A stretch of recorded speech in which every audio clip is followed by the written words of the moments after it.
ఏం చేసుకున్నారు? మొహానికి ఏం రాసుకున్నారు? అవి నీకు కొంచెం తక్కువైంది, కొంచెం రాసుకోవా? అవునా? సుముకి నీకు కొంచెం పౌడర్ తగ్గిపోయింది, కొంచెం రాసుకోవా? నువ్వు రాసుకో అవ్యన్, కొంచెం అందంగా ఉంటావు. హ్యాండ్సమ్గా ఉంటావా? చీక్స్ రాసుకోండి. బాగున్నారు.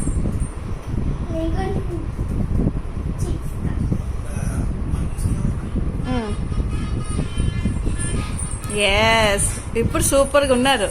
ఇప్పుడు అవ్యన్ టర్న్. కమాన్ అవ్యన్.